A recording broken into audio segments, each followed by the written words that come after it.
Demon possession is a popular concept about the phenomenon of the dead coming back to life during burial and performing incomprehensible actions. Stories about ghost possession are often associated with black cats, also known as lynxes. Legend has it that when a dead person has not been buried and a black cat jumps over the corpse, it will cause the corpse to rise.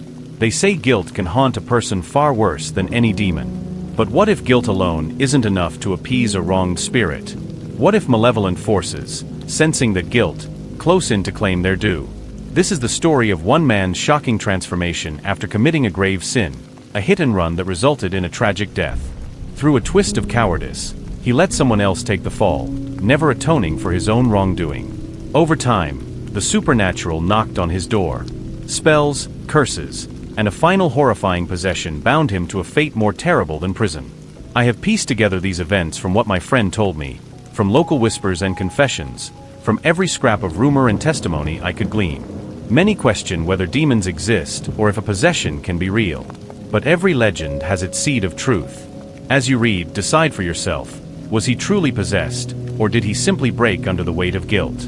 What follows is a multi-layered account, part cautionary tale, part ghost story, expanding far beyond the original bits of rumor. I've woven these details into a novel-like chronicle of secrets, betrayals, and horrifying encounters. Let us walk through the chapters that detail, in harrowing fashion, how a man who refused to accept responsibility eventually found himself in the grip of an otherworldly horror. It began on a moonless night. Darkness weighed heavily upon the deserted roads, starved of streetlights. Sometime around 1 a.m., a young man, let's call him Trung, fought to keep his old motorbike steady. He was thoroughly intoxicated, reeking of rice wine. The wind hissed against his cheeks, the road emptier than usual. His mind felt hazy, lulled by alcohol and the half-lucid sense that nobody else was awake at this hour. A movement. A flash of motion in the periphery. Then bam. The crash was violent, a jarring impact that flung him sideways. From behind the handlebar's glare, Trung glimpsed a figure tumbling onto the asphalt. He heard a moan, something wet, the metallic tang of blood. For one petrified moment, he saw that a man lay sprawled on the road, barely moving. Trung's head pounded. The alcohol coursed in his veins. No one's around. No one must know, he thought in frantic disarray. There was the battered shape, likely dying, but Trung was too terrified to face the consequence. With shaking fingers, he forced his motorbike upright. It still started, though a side panel was cracked. He cast a furtive glance around. No lights, no bystanders, no approaching vehicles. He had a fleeting thought, I should get help. Call an ambulance. But a wave of fear drowned that impulse. He pictured jail cells, courts, restitution, losing everything. He recalled the rumors. If you kill someone in a drunk driving accident, you can rot in prison for years. And he was just 23, with no real means to pay compensations. The only recourse that came to him was flight. He hopped on the motorbike, turned the headlights off in some misguided attempt to hide, and roared away from the scene. Meanwhile, that unfortunate soul lay in a spreading pool of blood, left alone to fate. It was a choice that would follow Trung to the grave. Heart hammering, Trung rode aimlessly, taking back alleys to avoid any potential watchers. Finally, he parked behind a dilapidated shed near the farmland on the outskirts of the village, ditching the heavily dented bike. He crept on foot for a kilometer, eventually slipping into his own house at the break of dawn. His father, an older man we'll call Long Ben, sensed something was off. Trung's face was pale as a ghost, clothes stained with dust. Still half drunk, the son babbled incoherently about an accident but wouldn't divulge details. In a panic, Trung demanded his father help him cover it up. Con lạy ba. I can't let them find me out. I'll lose everything, he claimed. Please. I have no money for restitution. I'll be locked up. My life is over. Ong Ben, hardened by a lifetime of hardship, recognized the gravity. He also saw an opportunity to protect his blood. Overly indulgent with his only son, he assured him, we'll figure something out. I'll handle it. Within hours, the father coaxed Trung into silence, telling him to lie low, switch to a borrowed motorbike, and remain inconspicuous. Surely, they'd face suspicion. Someone would trace the scene back to them. But fate took an unexpected turn. The father decided that he would step in, if need be, as the culprit. He was older, not so much left to lose. Indeed, months later, a partial confession from the father pinned the blame on himself. He told investigators he'd struck the man while returning from an errand. Through legal wrangling, bribes, and a sympathetic official, the father served time for manslaughter, instead of the real culprit. Meanwhile, the victim's relatives accepted a meager compensation from the father's extended family. That sum was raised with difficulty but kept them from pressing for more. The father was jailed a short while but eventually got out for good behavior. He never gave away that Trung was the actual killer. Thus, the sin was hidden, but not erased. Life moved on with the father discredited, serving a brief prison sentence for dangerous driving, while the real perpetrator, Trung, roamed free. Many wondered if that father was truly guilty. Some suspected nepotism or hush money. Yet no one had proof. Trung believed he'd escaped unscathed. He turned more cavalier, squandering nights in local billiard halls, ignoring the memory of the event he repressed, refusing to face the moral weight. He never once sought to atone or even pray for the soul of the man who died that night. 3 years slipped by.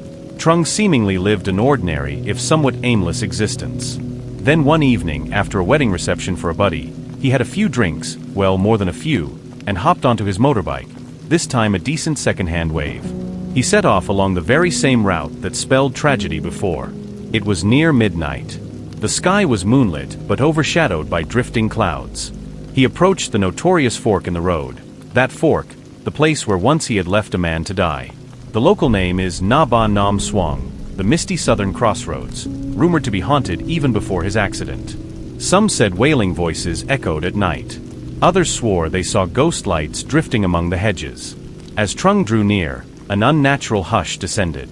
The cicadas, so loud a moment earlier, quieted abruptly. The engine's purr grew strangely muffled, as though blanketed by invisible cotton. A chill bristled down his spine. Alcohol made him fuzzy, but fear stabbed him awake. He tried to accelerate, wanting to pass that place quickly, but the throttle didn't respond. Suddenly, an oncoming car's headlights sliced through the gloom. The driver saw him but realized with horror that Trung's own motorbike lights had died. No tail light, no headlamp. Panicking, the driver swerved, but it was too late. The collision roared across the crossroads. A dull, sickening thud. Everything spun in slow motion.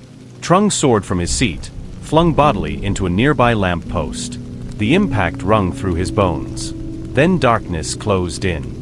Witnesses from the wedding party a short distance behind saw the aftermath. They found Trung unconscious, possibly dead. The car driver, trembling and wide-eyed, insisted that Trung's motorbike had abruptly lost its headlights. He thought it was a bizarre malfunction. He'd had no time to brake. Paramedics rushed Trung to the hospital. He was barely alive, with catastrophic injuries. The doctors labeled his condition critical, giving him only a 3% chance of survival. Oxygen, intravenous lines, emergency interventions. Nothing guaranteed he'd make it through the night. The medical staff prepped for end-of-life protocols. And that's when the father, recently out of prison, heard the news. The entire extended family, shocked, gathered at the hospital. They prayed, they wept. In a cruel irony, the father had served time to protect the same son who was now possibly about to die in a new crash at the same cursed crossroads. 4 hours, the surgical team fought to stabilize him, but their faces remained grim. By 5 a.m., they declared that if no improvement occurred by midday, his heart would fail. People sat vigil outside the ICU, bracing for the worst. Lo and behold, by midday, the doctors shook their heads, softly telling the family that it's likely he won't make it to nightfall. Meanwhile, the father's head drooped in silent heartbreak. The mother, Trung's mother, wailed hysterically. This was the karmic retribution that some might have expected. Another day passed, and still no sign of improvement. Finally, near the end of the second day, the hospital staff declared that the time had come to let him pass peacefully. Many relatives urged them to keep him on life support, but the doctors explained that his brain activity was negligible. They saw minimal reflex, no breathing effort on his own. The father signed a release to bring Trung home for the final hours, a cultural tradition allowing the dying to pass at home among loved ones. So they put him in an ambulance, accompanied by an older nurse and the father. A small caravan of relatives followed behind in their vehicles. All along the route, a hush fell. Some of them softly prayed, "Trung oi, follow us home." Dung Vat Vong, don't wander. Don't let your spirit be lost at that cursed crossroads. Come with us. That's a tradition in certain rural communities. If someone is near death, you verbally guide their spirit along the route. Suddenly, as the ambulance neared that fated junction, Na Ba Nam Swang, someone from the father's car phoned the ambulance nurse to ask how he was. The nurse responded that nothing changed. The father, in desperation, uttered an improvised prayer at that moment. Con oi, if your spirit still lingers, follow the family home. Don't remain in this place. Let us help you. Just please don't die. Right as the father finished speaking, a frantic shout erupted from inside the ambulance. The nurse yelled something about heartbeat. Confusion reigned. The father's side of the phone call crackled. Then an exultant, shaken voice declared that Trung's heart had spontaneously begun beating again. The father demanded the ambulance halt. They turned the vehicle around, speeding back to the hospital with sirens wailing. At the hospital, doctors were flabbergasted to see that somehow, spontaneously, Trung's vital signs were returning. Over the next hours, his pulse steadied, his breathing improved with mechanical assistance, and though unconscious, he clung to life. The medical staff, perplexed, called it a miracle. Some said they had no rational explanation. Days later, with continued ICU care, Trung opened his eyes, alive though battered. Everyone said it was like he returned from beyond. Once stable enough, Trung was discharged to recuperate at home, wearing casts, bandages, needing a walker, everything. Family members doted on him, cooking him soups, wiping him down, feeding him. But they soon noticed an unsettling shift in his personality. He was insatiably hungry, devouring large amounts of meat, poultry, organ meats, even raw eggs. People tried to chalk it up to his body needing protein to rebuild tissue. Yet it went beyond normal appetite. He demanded bizarre delicacies at odd hours, like half-cooked duck blood pudding, raw goat livers, or cold congealed pig's blood. Tastes he had never liked before. Moreover, he was snappish, easily enraged. He swore viciously at his own small child, a boy of about 4. This child once adored him, but now cowered in fear. If dinner was even 5 minutes late, Trung shouted vile insults and sometimes flung dishes at the wall. The father tried to reason with him, but Trung cursed him out too, which was shocking because he'd always been at least moderately respectful. Neighbors began whispering that something unnatural had crawled back with him from that near-death state.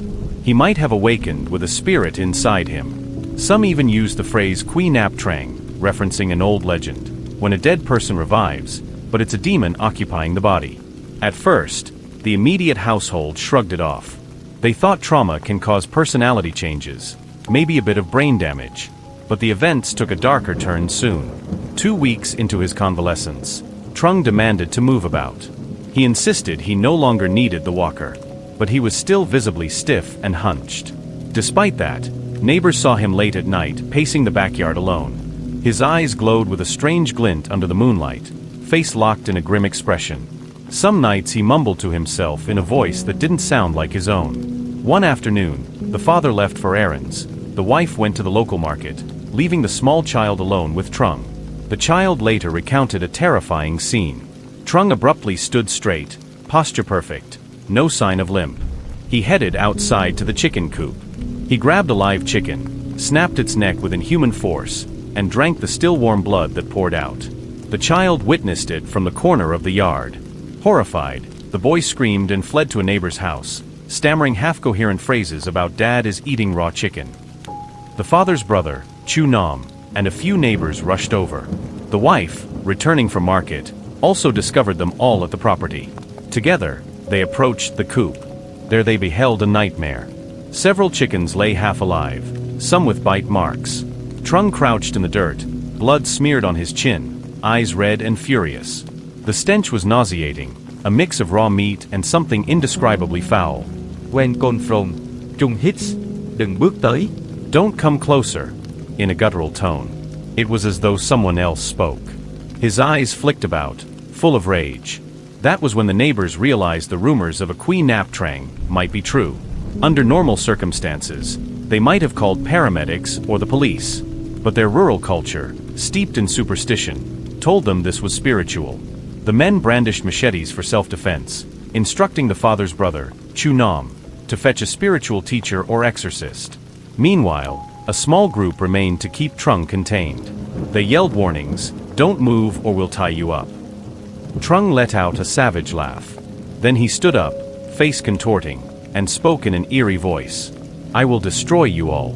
The one who caused my death, he never repented. I am here for vengeance." They realized these words indicated that some spirit was speaking through him. Possibly the spirit of the man Trung had killed in the original accident, years prior. One older neighbor stepped forward, brandishing a piece of Dao Tam, mulberry branch, rumored to repel certain evil. He threatened to whack Trung if he advanced. "Stay back."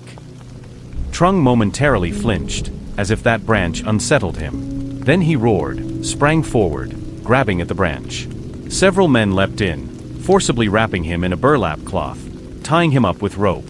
He writhed, spat, threatened, voice fluctuating from normal to monstrous. "I'll kill you all if you keep me tied," he bellowed. "He owes me. He owes me." The father's wife cowered, sobbing uncontrollably. The father himself arrived soon after, having heard the commotion. He gazed in shock at his son's predicament. Within an hour, a local exorcist, the same old teacher who had previously exorcised a farmland spirit, arrived. "Let's call him Master Dewey." He took in the scene calmly. They had Trung pinned under layers of rope, still shrieking. The stench around him was unbelievably foul, reminiscent of rotting flesh. The exorcist announced, "No time to waste. If this is Queen Aptrang, we must act swiftly or it will spread more harm." Master Dewey prepared a small altar using a wooden table. He placed joss sticks, a bowl of blessed water, various talismans, a small statue of the Buddha, and some incenses. He asked the family to bring a coffin or casket on standby. That request stunned them. "But he's not dead," they objected. Master Dewey insisted, "His original soul is gone or overshadowed. We must be ready in case we free the demon, but his body fails. Also, if the demon is forcibly cast out, it might be that the body returns to its truly dead state." Reluctantly, they complied, acquiring a cheap coffin from a local funeral supply. All the while, Master Dewey began chanting incantations. He approached the thrashing Trung, pressed certain wooden amulets onto his forehead, recited spells in Sino-Vietnamese or Old dialect. The possessed man screamed, howled, cursed. At intervals, the exorcist brandished a small ceremonial sword, swiping near Trung's head and chest as if cutting invisible cords. Master Dewey commanded the spirit to speak its name. "Who are you?" he thundered. Through choked gasps, the entity responded, "I was the one he struck at night. I bled on that lonely road. He abandoned me, left me to die. I roamed, unavenged." A wave of horror rippled among the watchers. So it was the victim. Or perhaps the victim's spirit, twisted by resentment. Master Dewey asked, "Why do you remain? He has not atoned." The spirit spat, "No atonement." He let his father take blame. He never offered a single prayer. "I have claims on him." At this point, Master Dewey turned to the father. "Is this true? Did he truly kill a man and you took the fall?" The father, shamefaced, admitted it in front of them all. Gasps arose. Many had suspected something like that, but hearing the father confirm it was shocking. Master Dewey faced the father. "Your son's sin is enormous. He should have borne the penalty or at least repented, offered memorial rites for the deceased. But he did nothing. No apology, no prayer. So the spirit's hatred grew strong enough to become Kui, the demon of the restless dead." Eyes wide with terror, the father could only nod. He asked Master Dewey to do whatever it took to quell this spirit. Exorcisms, in some traditions, can be partially about negotiating with the entity. Master Dewey tried to reason with the spirit. "If you leave him, we can help you find peace. We will help you move on." But the spirit refused. It hissed, "I demand retribution. I want him to suffer, to feel the loneliness I felt." Master Dewey explained that the spirit must abide by cosmic laws. Excess vengeance might doom it further. The father, choking on tears, offered to build a shrine or pay for elaborate funerary offerings. The spirit's voice wavered, uncertain. Master Dewey seized the moment, chanting more spells to weaken the hold. Strapped in burlap, Trung's body convulsed. The watchers saw his limbs contort at strange angles. Some turned away, retching. Meanwhile, The exorcist sprinkled salted water and tapped the wooden sword on the ground. At times the demon roared, "I will not go." But its force seemed to wane. Eventually, it shrank into whimpers. And then it quieted. When the demon's hold receded, Trung's body slumped. Master Dewey signaled for them to untie the burlap. But as they unwrapped him, a ghastly sight awaited. The flesh on his arms and torso looked partly decomposed. A vile odor exuded from his pores. Skin was grayish, patches flaking. It was as if his body had resumed the rotting process that near-death had paused. People reeled back, horrified. Master Dewey exclaimed that the natural order was reasserting itself. If the spirit forcibly kept him alive, maybe that accounted for him walking around. Now the false life had ended. They laid him carefully in a corner. He wasn't moving. The father wept openly. The mother, shrieking, refused to let them declare him dead again. But Master Dewey insisted, "He can't remain in that state. This is an abomination." The father had little choice but to accept reality. The group solemnly placed Trung's decaying form into the coffin. Then Master Dewey took an effigy, a cloth doll with simple painted features, and performed a final incantation. He said it was to lure any lingering fragments of the man's spirit and the demon's presence away from the body, sealing them into the effigy. Then he took the effigy outside and burned it. All present heard faint shrieks in the wind. Some said they saw swirling black smoke that formed a tortured face. Others might claim it was just shifting shadows. But none doubted the presence of something truly supernatural. Thus began the hastily arranged funeral for Trung, the man who had returned from the hospital days before, only to revert to a half-rotten corpse under demonic influence. People from the village arrived, horrified at the news. He survived. We saw him eating, talking.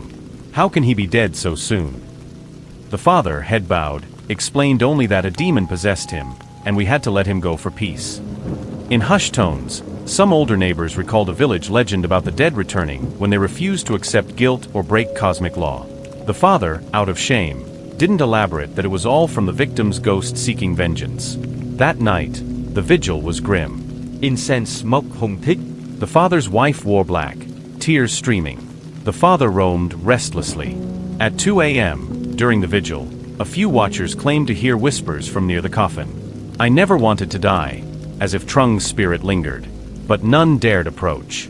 The next morning, they sealed the coffin and buried him. Master Dewey oversaw final rites. He assured them that once properly interred, no further possession was possible. Still, the father quietly asked, "What about the original restless spirit? Will it remain unappeased?" Master Dewey told him, that spirit was given partial closure by taking the culprit's body. "We must do a formal offering for the victim's soul if you wish to quell further wrath." So days later, they performed a ceremony for the unknown victim. A symbolic tomb was built at the roadside shrine, near the crossroads. The father knelt in prayer, weeping that he should have prevented all this if only he'd forced Trung to do the right thing. Words traveled fast. Many insisted they'd known something was amiss with Trung from the start. Some pointed out the father's prior jail term. Whispers that he tried to cheat fate, letting his father do time while the son walked free, and in the end, fate corrected itself with a vengeance. Some neighbors expressed pity. Yes, he was guilty, but no one deserves that kind of monstrous end. Others were unsympathetic, calling it karmic justice. There was also talk of moral lessons. If you sin, you can't simply run. The father's misguided attempt at shielding the son only delayed the reckoning. The father sunk into depression, seldom leaving his home. The mother left for a time, staying with relatives, battered by shame. The small child was raised mostly by the paternal grandmother, far from the tragic household. One day, a traveling reporter, someone from the next province, came poking around, wanting to investigate rumors of a body reanimated by a demon. The father refused comment. Master Dewey told him, "Let the story die. Let the family grieve." The reporter eventually left empty-handed, though a short article appeared describing unsubstantiated stories of a Queen Ap Trang. Although the father had settled legal matters years earlier, the moral debt was never truly settled. The man killed that night, let's call him on fuck, had left behind a widow. She was only a young bride of 3 months at the time. For all these years, she believed an older man was responsible for the crash. Now rumors reached her that the father had lied, that the real culprit was the father's son, who died possessed by her husband's restless ghost. Stunned, she visited the father's house. But on seeing how broken the father was, she didn't lash out or demand new compensation. Instead, she prayed at the roadside shrine where her husband had died. She left flowers there. Some say she told the father, had he asked forgiveness from the start, perhaps his fate would be kinder. Then she quietly returned to her life. Ngã ba Nam Sungainek a Fomidan Gaputino. Drivers passing it at night claim to see fleeting shapes, or to feel a chill in the air. Some allege that if you drive through at midnight, you might see two silhouettes, one belonging to the victim, the other to the possessed. A popular rumor said that on certain nights, you can hear shrieks that fade into the rustle of the wind. But no further accidents of that magnitude occurred there, no phenomenon of motorbikes losing their headlights spontaneously. It was as though the crossroads had consumed its final dew. Months later, I encountered Master Dewey, the exorcist, through a mutual friend. I asked him how the possession might have happened. He explained that if someone died violently and was left uncared for, their spirit can become vengeful. If the culprit never atones, that resentful spirit could haunt or even invade the culprit's body under certain cosmic circumstances. But he also pointed out that not every case of hit-and-run yields such a supernatural event. Possibly, the father's deception and the son's total lack of remorse created a spiritual vacuum. Also, that fatal second crash occurred at the exact location, forging a direct tether for the ghost to seize the battered body. He ended with, "This is a cautionary tale that sometimes the living must do right by the dead, admitting wrongdoing, offering prayers, or else the guilt can fester until it rots them from the inside." One figure overshadowed in many retellings is Trung's mother. Some blame her for letting the father commit that legal ruse. Others say she had no power, the father made the final decision. In any case, after her son's re-death, she sank into a quiet despair. She refused to set foot near the crossroads, trembling if asked. She told me once, "When I see raw chicken or blood, I recall the monstrous image of my boy feasting like an animal. Maybe it was the demon, not him. But I can't forget." She moved away eventually, living with relatives in a different district. Rumor says she found solace volunteering at a temple, helping with funeral services for others, determined to ensure no one else had to bury their child in such horror. The father, Ong Ben, wrestled with double guilt, first for enabling the cover-up, second for basically letting that vengeful spirit claim his son. Over time, he performed multiple rites to appease the victim's ghost, financed a small roadside shrine with a plaque that read Exa in the Thursday, forgive me. He remains in that home alone, rarely speaking to neighbors. Some evenings, people see him placing incense on the porch, murmuring, "Trungoi, forgive me." Others guess he is addressing not only his son but the unknown victim as well. A few times, local kids teased that the father might be possessed next. He told them to hush. He recognized that if a demon or vengeful ghost returned, he would welcome it as punishment. "Better me than others," he was overheard saying. Those who knew the story can't help but wonder about the hypothetical. If only Trung had rushed the victim to a hospital that first night. Maybe the man would have lived or died, but at least the family could have found closure. If only he had offered sincere prayers, or apologized at the victim's gravesite. Perhaps the spirit wouldn't have turned demonic. One can't turn back time. The crossroad remains, a silent witness to two accidents. At midday, it's just an ordinary junction. But at night, the wind sometimes moans across empty fields, stoking imaginations. As is common in rural areas, a story like this becomes a legend. Over campfires, travelers recount how a possessed man roamed after skipping prison time. Bards and local tea houses spin half-truths, claiming the father bribed judges so heavily that the devil demanded a bigger bribe. Some versions even say the father confronted the demon with a machete. Pure exaggeration, but such is folklore. Occasionally, folks come from neighboring provinces to see the cursed crossroads, hoping for a ghostly thrill. They rarely find anything but a lonely dirt path, a battered lamp post. They snap a photo, go home disappointed. Nonetheless, the memory persists. Elders occasionally scold younger motorbike drivers, "Don't speed near Nam Swang. That's where ghosts wait for reckless souls." One heartbreak overshadowed. Trung had a small child, about 4 at the time of the second crash. That boy witnessed things no child should see, his father devouring raw chicken, howling with red eyes. After the funeral, the paternal grandmother took him in. She tries to shield him from gossip, raising him quietly. He asks questions about Dad. Why did he come back once, then vanish again? The grandmother, exhausted, just mumbles he was sick, con a. Some nights, the boy dreams of father in a gentler form, hugging him. The grandmother prays that if any portion of father's soul remains untainted, it will watch over the child with love, not malevolence. Months after the funeral, Master Dewey visited that father's house to check if any negative energy lingered. He found none, telling them that once the demon parted, no new entity replaced it. He recommended they keep certain wards in place: charms over doorways, fresh sprigs of protective leaves monthly, daily recitations of mantras. He also offered a philosophical stance. Ultimately, this was all triggered by wrongdoing.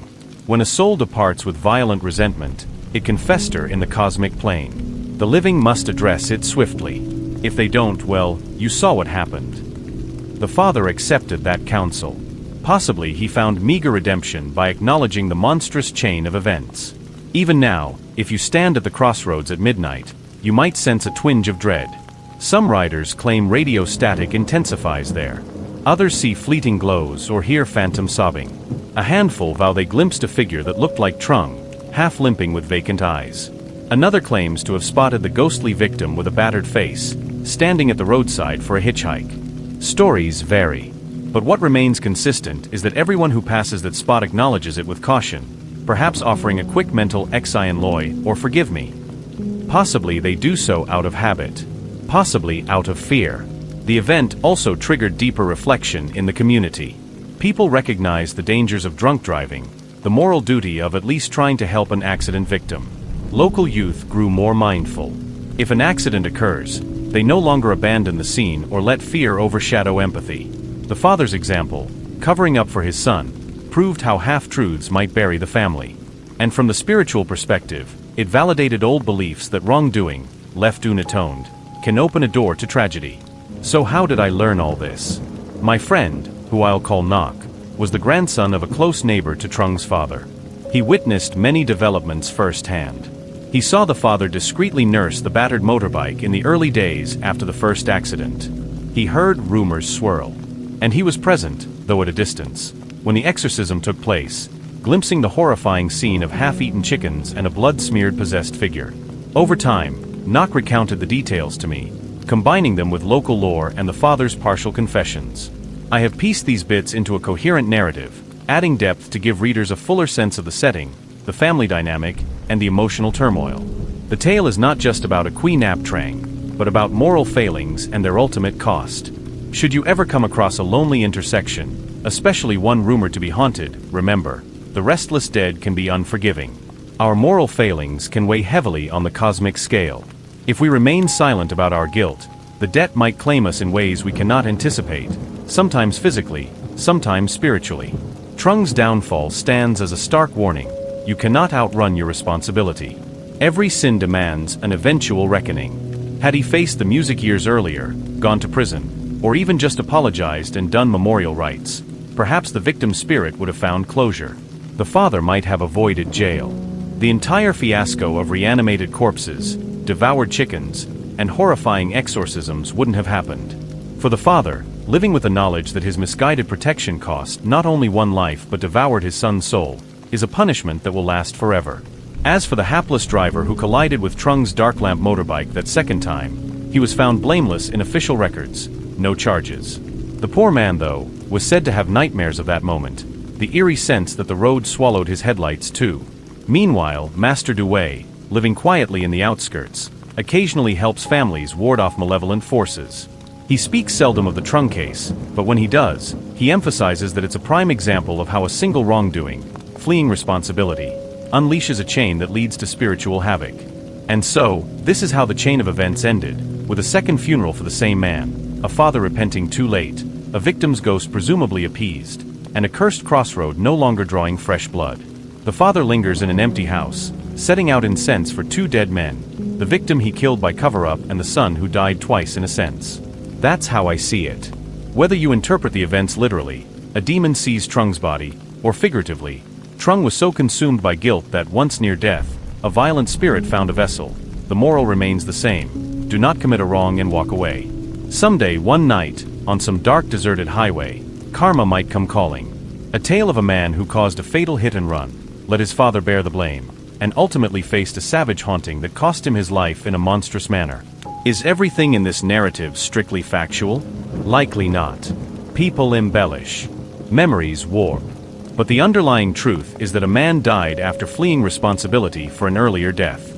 He came back to life, or so it seemed, only for a demon or spirit to puppeteer him. The second funeral was real, the father's tears real, and the moral remains. This story is not for the faint of heart. It's a mosaic of ghostly lore, local superstition, cosmic justice, and the horrifying cost of moral cowardice. If it leaves you unsettled, perhaps that's precisely the point. Sometimes, the scariest demons are born from our own unconfessed sins.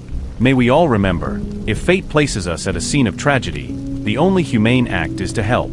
Otherwise, the unquiet dead might seek their own form of justice. And as poor Trung discovered, that justice can be far more terrifying than any legal penalty.